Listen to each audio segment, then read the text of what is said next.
Assalamualaikum warahmatullahi wabarakatuh.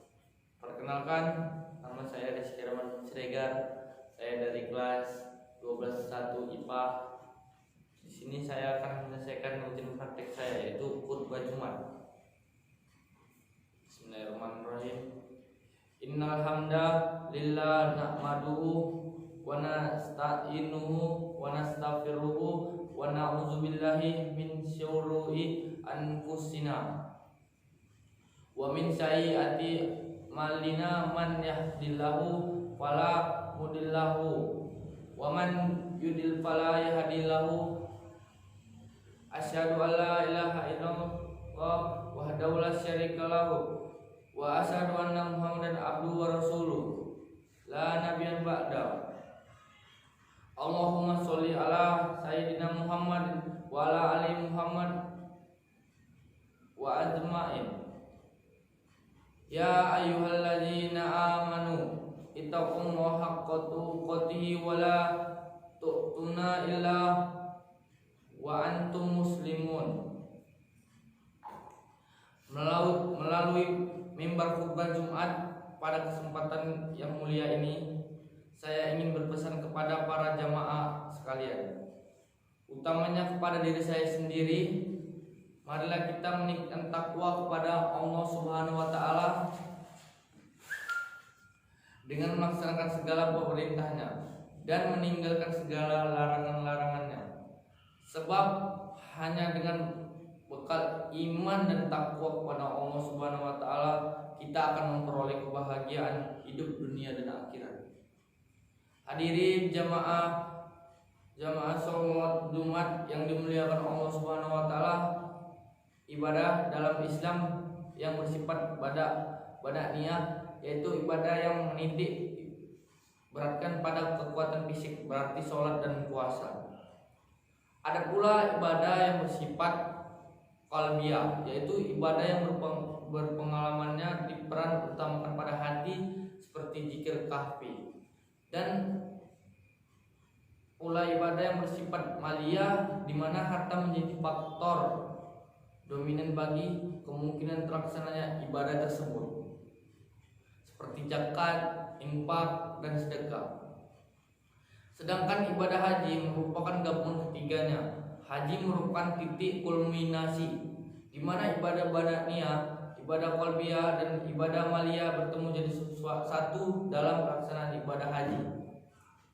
Badan ikut melaksanakan, hati ikut berperan, dan harta pun ikut menentukan. Ketiganya merupakan satu kesatuan yang tidak bisa dipisahkan. Jika satu-satunya tidak mendukung, ibadah haji tidak akan dapat terlaksanakan. Umpamanya badan sehat, hati pun bersih. Tapi jika biaya tidak ada, asal jadi tak kesampaian, atau uang ada, badan sehat tapi tidak terpanggil, sekalipun mampu melangkah buana ke beberapa negara di dunia, tapi ke Mekah tak akan pernah sampai. Itulah diantara istimewanya ibadah haji.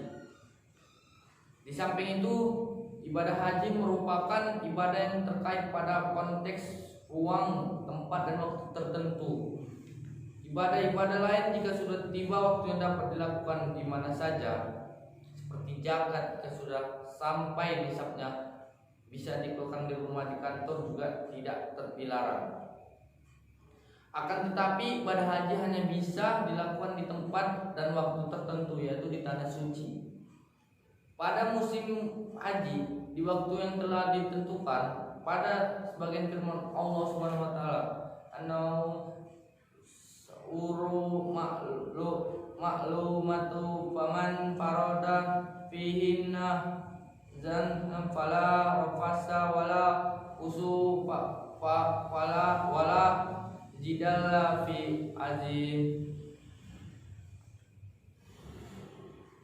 Musim haji adalah beberapa bulan yang dimaklumi. Barang siapa yang menetapkan niatnya dalam bulan itu akan mengerjakan haji, maka tidak boleh rapat, berbuat fasik, dan berbantah-bantahan di dalam masa mengerjakan haji. Surah Al-Baqarah ayat 197. Hadirin jamaah sholat Jumat yang dimuliakan Allah Subhanahu wa taala, bagi orang hendak melaksanakan ibadah haji harus mempersiapkan benar-benar akan hal-hal terkait dengan pelaksanaan ibadah haji. Beberapa hal yang harus dipersiapkan dan dimiliki oleh orang hendak menunaikan ibadah haji itu diantaranya ialah: pertama, niat. Seseorang hendak berangkat melangkah kaki pergi dari rumah, meninggalkan kampung halaman menuju tanah suci bukanlah sebuah perjalanan berdharma, wisata atau piknik, melainkan sebuah perjalanan ibadah yang harus ditunaikan dengan ikhlas karena Allah semata. Niat inilah yang akan membedakan apakah seseorang berangkat haji benar-benar untuk memenuhi panggilan Allah, melaksanakan ibadah haji, atau sekedar pergi berdamai wisata. Niat menjadi dasar utama baik di dalam ibadah haji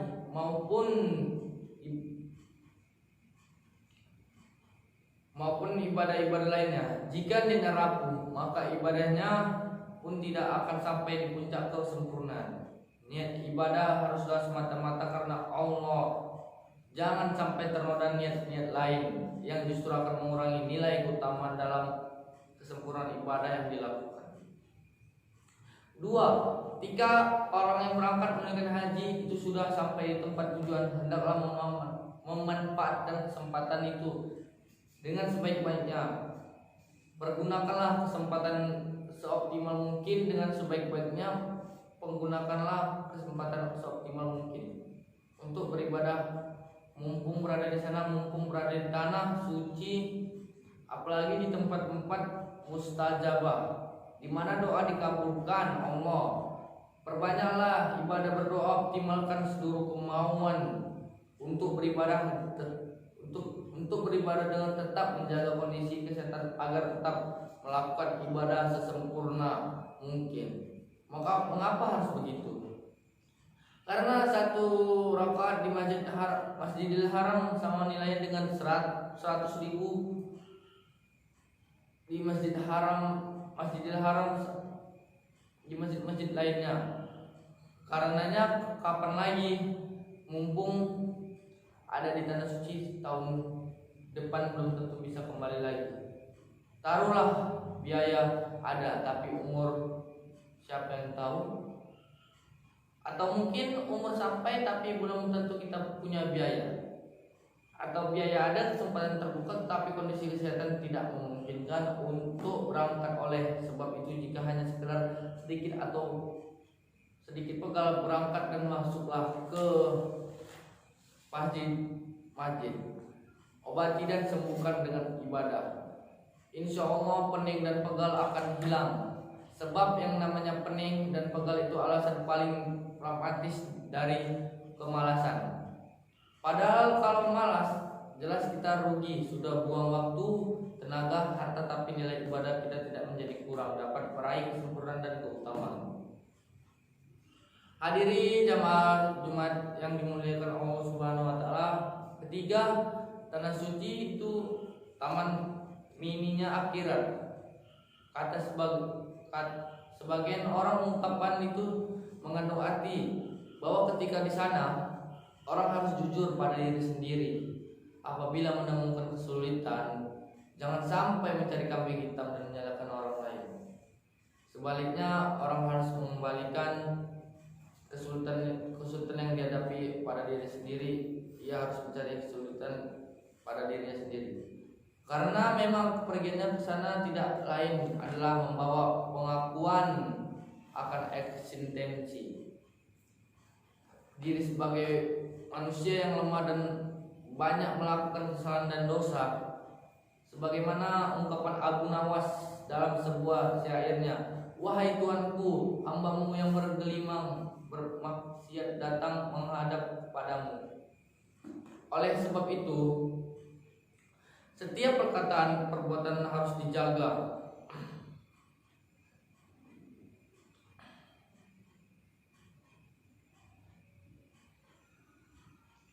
dikontrol sebagai firman Allah Subhanahu wa taala tersebut di atas, yaitu yang artinya barang siapa yang menetapkan niatnya dalam bulan itu akan mengerjakan haji, maka tidak boleh rapat, berbuat fasik dan berbantah-bantahan di dalam masa mengerjakan haji.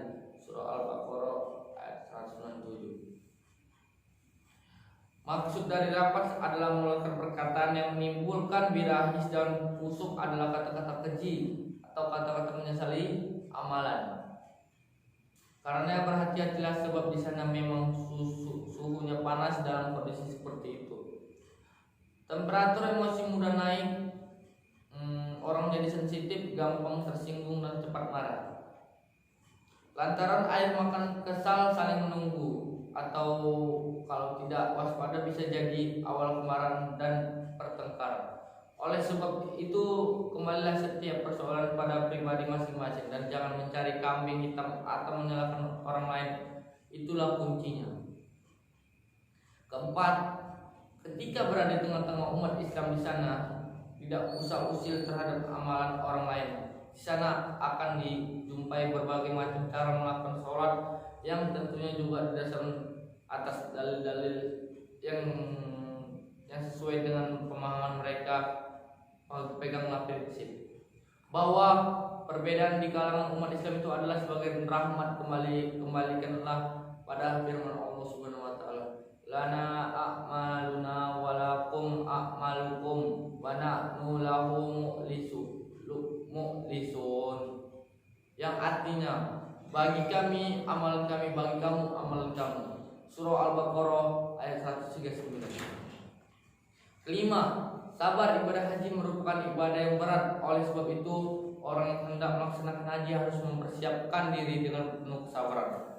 Dalam kaitannya dengan konteks kesabaran ini ada 3 hal yang harus dijalani dan dihadapi dengan sabar, yaitu sabar dalam menjalankan perintah dan ketaatan, sabar di dalam meninggalkan kemaksiatan dan larangan, serta sabar dikala menghadapi musibah dan cobaan.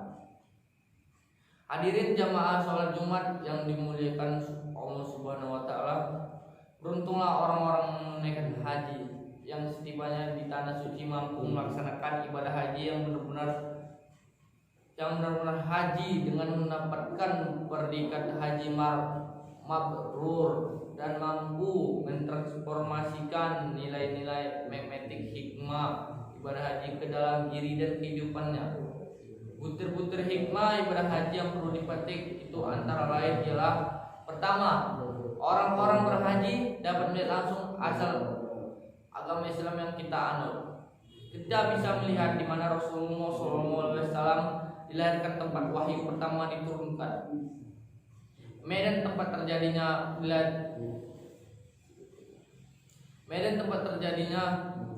perang Badar, dan dari persaksian langsung itulah akan timbul di dalam diri kita rasa dimiliki dan cinta terhadap agama yang kita anut.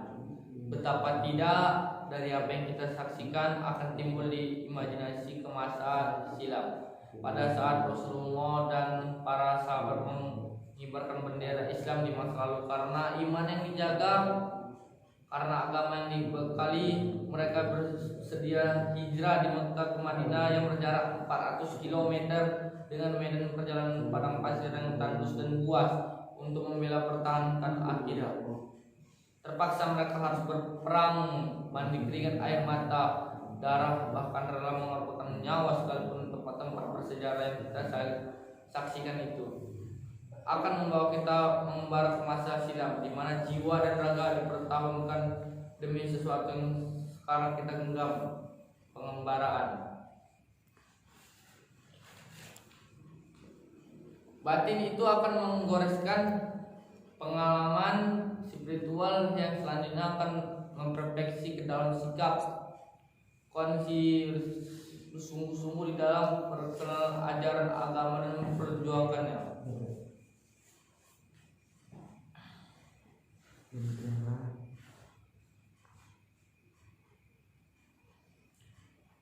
Islam dari seluruh dunia saat itu, itulah ketika kita bisa menyaksikan Islam dalam skala dan makro dengan berbagai bentuk.